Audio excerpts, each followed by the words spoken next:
About the Nova Scotia election and other matters. We're now joined by polls analyst Éric Grenier, the man behind the writ. Éric, always good to see you. Thanks for being here. Happy to be here. So let's begin with Nova Scotia, because as we talk about the province, I think it's worthwhile to look at the bigger picture here, because when you look at the numbers, it looks like Tim Houston and his PC party are enjoying a very comfortable lead at this point. Yeah, every poll that we've seen in the run-up to the campaign and over the last few weeks has given Tim Houston and the PCs a big lead in the polls, usually somewhere around 47 to 50% of the vote. The Liberals are usually trailing with around 20 to 25, and the NDP somewhere around 23 to 25% of the vote. And with that kind of big lead where the PCs are more or less doubling up on either the Liberals or the NDP, they are in a very big position to win a very big majority government, anywhere between 38 and 45 seats, something like that. And the real contest might actually be for who's going to be in the official opposition position, because while that was the Liberals going into this campaign, the fact that they have lost so much support since the last election does actually put their position as the second place party in the province at risk. The NDP might actually be in a better spot to finish second in terms of the seats. Okay, why is that? When you look at the Liberals and the NDP in the province, why the flip? Well, it's been because the Liberal vote has dropped in both Halifax and outside of Halifax. And the issue for the NDP is that their vote in the capital has actually held up pretty good. In a lot of the polls that we've seen in the Halifax regional municipality, the NDP is not too far behind the PCs. And if we're just looking at the urban core of Halifax, the NDP is actually quite competitive. So the NDP, with about the same level of support as the Liberals, could be able to win 6, 7, 8, maybe even 10 seats.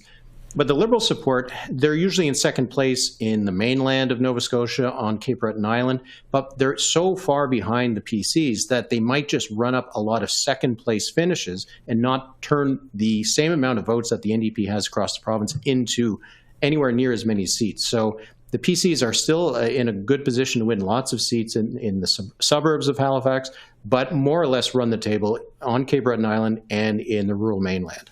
Okay, so a race for official opposition. But let's get back to Tim Houston and the PCs here, because, you know, they're an incumbent party. And when you look at the past few elections, incumbent parties have been punished for tough economic times and high inflation of recent years. Why haven't those been issues for Tim Houston?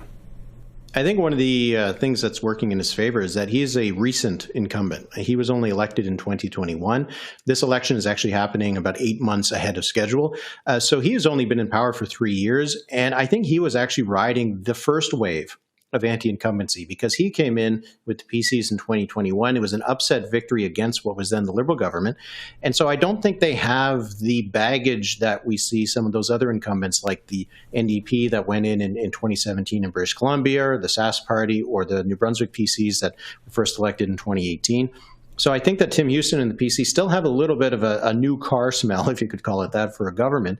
And we've seen that the polling does suggest that Nova Scotians still trust the PCs on those big issues, healthcare and on the economy, on affordability. They trust the PCs over the opposition parties. So while a lot of other incumbents are struggling, the PCs, I don't think, are still tarred with the brush of having been in power for too long and being to blame for the problems that are plaguing the province. Okay, so we will know the final results 1 week from now. We'll keep following that story. But listen, let's switch over to the federal scene right now, because while I have you, I think it's worthwhile to talk about the by-election that's coming up in the BC Lower Mainland, scheduled for December the 16th. It's in the riding of Cloverdale-Langley City, a Liberal seat from 2015 to 2019, again a Liberal seat in 2021.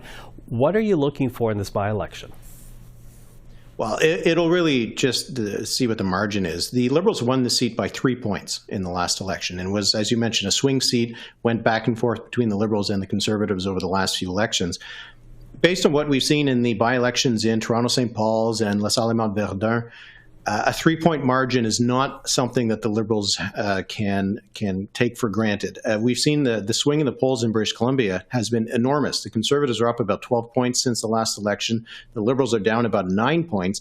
That's a total swing of roughly 20 points. It was only a 3-point margin. So I think it will be to see if the Liberals, it's not really if the Liberals can hold it. I really don't think that they can.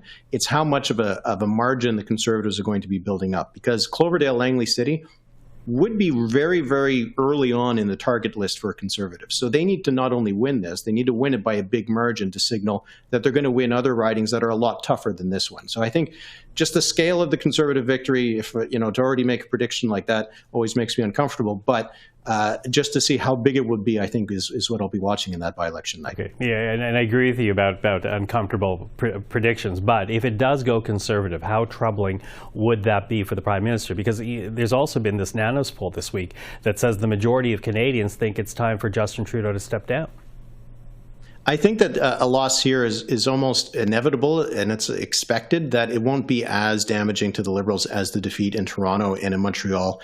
Both of those were stronghold ridings that have traditionally been very strong for the party. This is a riding that, even in a decent election for the Liberals, they'd have a hard time holding on to it. So I don't think it'll be as damaging, but you're starting to pile up those defeats. Toronto, Montreal, the greater Vancouver area, and if there's another by-election that comes early next year in Halifax in Atlantic Canada, that is pretty much the Liberal base. And so this will just be another knock against the party and another knock against what their chances of winning the next election, because this is the kind of seat that puts them in government. It's not the kind of seat that puts them in disaster mode like in Toronto or in Montreal. But a loss is a loss, even if it is an expected one. Yeah. Okay. Well, we will talk again ahead of that by-election. Éric, always good to have you on the program. Thank you for this. All right. Thank you.